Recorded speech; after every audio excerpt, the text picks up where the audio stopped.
Good morning, all of you. So today we are going to discuss on the formation of a company. We'll understand the initial stages of the company, how the company is established, and what is the work of the director, and we will understand the promoter also first. So who is promoter?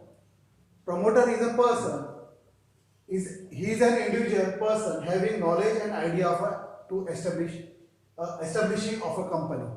So here the promoter have knowledge about the company's act and idea of initiating the activities of the company according to the act, Companies Act 1956.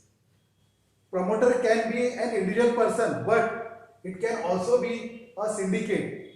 Syndicate means association of two units or two departments, or you can say association of persons. So here promoter can be associate or syndicate or a partnership also firm, which has taken all the necessary steps to create and mold a company.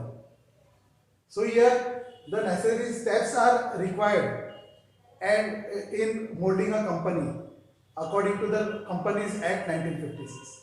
Now here and set it going, right, and to get together subscriber to the memorandum. So here subscriber to the memorandum means the promoter is the first subscriber and he will require 6 more subscribers, because in the public limited company there should be at least 7 directors, and in private company 2 directors minimum are required. Now here the subscribers, they will have a sign on the document. The document under the act of the company, it is called as a memorandum of association. Under the memorandum of association, the document will be filed with the registrar of the companies in which state it is established. So gets memorandum and articles prepared. Memorandum I have told you that memorandum, under the memorandum, head of memorandum, the subscriber should have to fill the form and accept all the rules and regulations of the company here, and then article is prepared. We will discuss about the article afterward. Now here executed and registered, it is both the documents under the head of memorandum and article of association. It should be executed and registered with the company registrar of companies act. Find bankers, brokers and legal advisors. We see here bankers, all the transactions of finance, or we can say the funds, will done through the bankers. So they will have to open an account in the bank to do all types of transactions. Whatever the money received by the company in the form of application money, allotment money, or first call or second call, in the form of debenture also, they will receive the money and it will be kept in the bank until the last installment is received by the company through bank. So bankers also plays a very vital role in the company, through which all the transactions is done through the bank only. Then brokers are the commission agent who are required in the company to do the other activities, to coordinate with the people and the public with the company. Then they will have a legal advisors also. Legal advisors are appointed to look after all the legal documents and to submit all the required documents to the registrar of the companies. So here the director will set free to do other kind of activities, what they have to follow, and they have to grow the company's activities, and the legal advisors will help them to support, and they will support in all legal formalities. So legal formalities will be done by the legal advisor, because they know the Companies Act and the taxation also, about the taxation of the company. Now here find the first director. The promoter will find out the first director, then he can become a director of the company, as well as he has to get 6 directors more, because the company at initial stage will have to initiate with the 7 directors. So 7 directors are required to form a public limited company. Now here the first director will be come into existence, then settle the terms of preliminary contract. The preliminary contract are contract which are done with the outside people. Whatever the purchase of assets, the purchase of different materials, they will have a preliminary contracts with vendors, that is sellers, and makes agreement with underwriters. So here we will understand what are underwriters. Underwriters are the mediator between the company and the public. They are having a good clientele relation with the public, and they have a very strong belief, and they among the people. So people have a faith in such a underwriters. Underwriters are, they may be an institution, financial institution, bankers, having a very deep knowledge about the market of the share market of that all the companies. Now they built a very good relation with the public. They can sell the shares of the company. When the company cannot sell all the shares of the company, and if the shares are undersubscribed, here the underwriters will help them to cover the minimum clause of the company, 90% subscription, that is called minimum clause here, and then initiate with preparation of prospectus and placement of the capital. Now here prospectus means it is the invitation of the company to the public. They invite the public towards the company to invest in shares, in the form of shares or in the form of debenture. Here shareholders, they become the owner of the company. When they become the member of the company, they become the owner of the company, and they have a certain rights. Then the debenture holders are the creditors of the company. As I have told you, the shareholder are the owner of the company.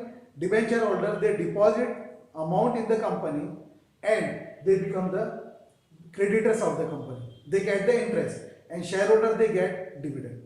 So this is the difference between the shareholder and the debenture. So in prospectus, all the detail of the company is written. Name of the company, title of the company, what kind of company is, the size of the company, the nature of the company. They will disclose all the fact about the company, the types of debenture, then preference shares, equity shares, the directors, then the board meeting is taken, special general meeting, annual general meeting, all will be written in the prospectus. So prospectus is that document which is drafted in the meeting to write all the important aspects in the prospectus, so that the people will read the prospectus and they can take the decision regarding the investment in the company. So it also discloses the assets and the projected balance sheet of the company, so that the people will have a faith in the company to invest. And placement of capital means whatever the company receives the funds from the public in the form of own capital or debt capital. So the capital will be received through the bank, and it will be kept in the bank till all the capital is received. Then the capital will be divided into different blocks. So for example, the capital may be a fixed capital and working capital. Again, the fixed capital and working capital is divided into several parts.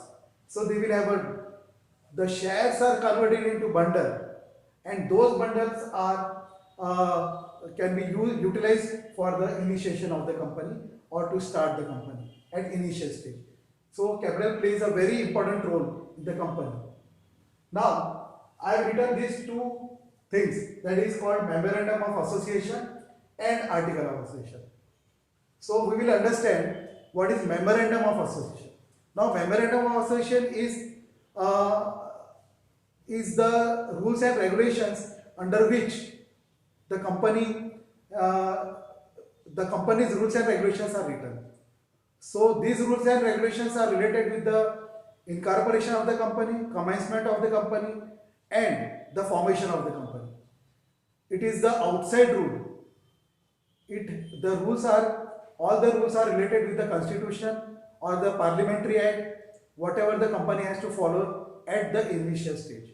So subscription here, memorandum of association includes subscription clause. What is the subscription? There are 7 directors who subscribe for the company, and they have to take all the obligations regarding the initiation of the company or starting up of the company. Here, so memorandum of association is related with the Companies Act 1956, and it is outside the company with the government. So whatever the government act under the head of Companies Act 1956, they have to follow all the rules and regulations, and they have to fulfill all the requirements of the memorandum of association.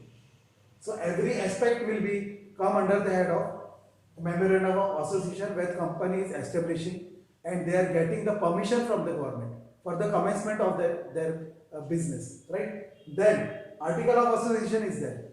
Then what is article of association? Article of association is related with the internal rules and regulations of the company.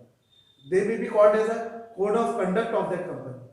The company, what the company is doing, the coordination of the employees, the duties of the manager, and the duties of the directors, their limitations, all will be written in the article of association. So whatever the company is having a modus operandi to start or initiate its business, and for the longer period of time, the coordination between the internal departments, the size of the company, the nature of the company, whatever it is written in the article of association. So what rules should be followed in the company, inside the company, is article of association. So memorandum of association and article of association, they should not be violated. If it violates the rules, then it is called Ultra Vires Act. Ultra Vires Act is the act the company is utilizing beyond their limit. So here Ultra Vires Act is also important. In future, we will understand the limitations of the Ultra Vires Act. Here, the memorandum of association and article of association, and how the alteration can be done. Now, I have discussed with you about the memorandum and article of association. Now we will see under the head of memorandum of association, there are 6 clauses. So 6 clauses are very important here. When the company is establishing or starting with or initiating with their capitals, so we will have a look on what are these clauses. The first clause is name clause. The name clause is nothing but it is related with the title of the company and the address of the company. Name is the company's name should not resemble with the other companies, so that the company will not take the advantages of the other companies. So here it is very important to understand the name clause. Name clause should not resemble, or if it resembles, then the alteration can be done, so that it should not violate the laws of memorandum. Now here situation clause is there. Situation clause means the company where it is situated, in which state it is situated. That is important. So the India is having a 4 registrar office: Mumbai, Delhi, Calcutta and Chennai. So here in which state the company is related, so that is called situation clause. Where the company's office is there, title of the company is there, name of the company is there, but the registered address of that company from where they are operating all these activities. So not only the place of that office, registered office, but in office what documents, important documents should be placed there. So placement of important document is also there. Important documents may be a financial statement, it may be a name of all the shareholders registered. All the details of documents, for display they can keep with the company in their registered office. Then object clause. Object clause means here the object is very important. Whenever the company is formed, it has some objectives. What are those objectives? It may be a service industry, it may be a manufacturing industry, any kind of the nature and size of the industry. Then object, for what purpose the company is created.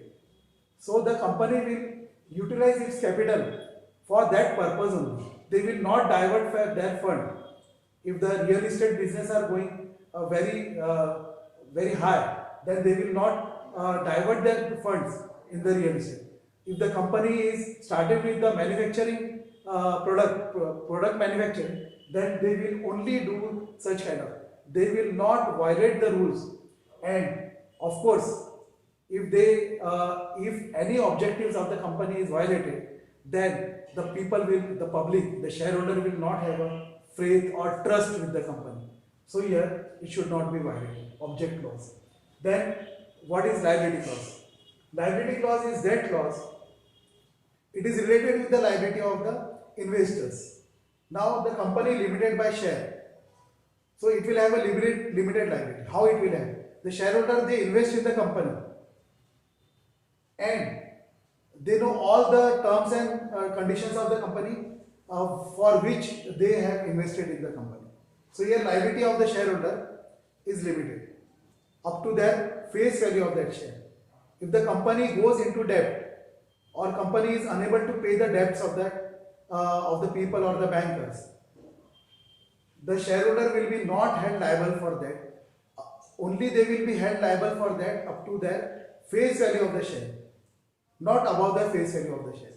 If the company is not able to pay the debts of the creditors or debts of the outside people, shareholder will be held only up to the limit of their face value of the share. Their personal assets will not attach. So shareholder will have a limited liability in the liquidation of the company or the shutdown of the company. In that case, the only face value will be utilized to pay the debts of the creditors. Then the fifth clause is capital clause. Capital clause is related with the capital only. Capital means whatever the funds are required by the company, that is called capital, and it is called from the people. The company, they issues a prospectus and the shareholders and the debenture holder, they invest in the company. So there, how much capital the company will call. So it is already designed or devised very well, and it is also registered with the register of the companies. So here capital will have a limited capital, and that capital is called the authorized capital. So authorized capital means whatever the authority they have got from the register of companies, that authorized capital will not extend the limit of that capital.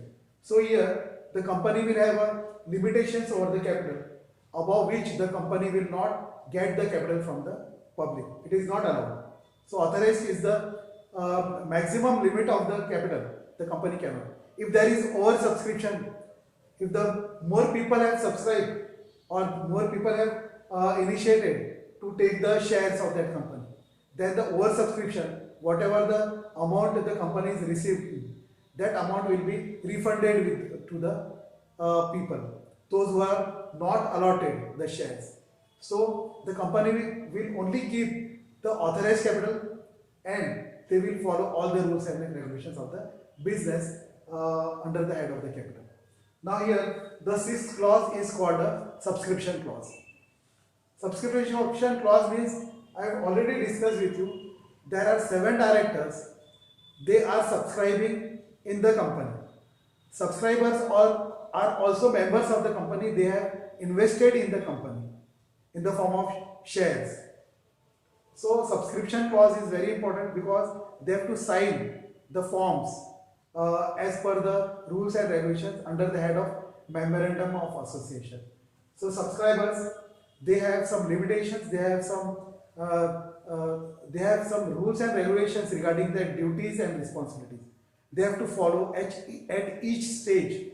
So subscription clause is very important. Now here we have understood the formation of a company and what are the requirements to form the company, how the company is formed at initial stage. Every aspect we have seen here. Then in the next videos, I will definitely discuss with you the capital structure of the company, how it is divided into different parts in details.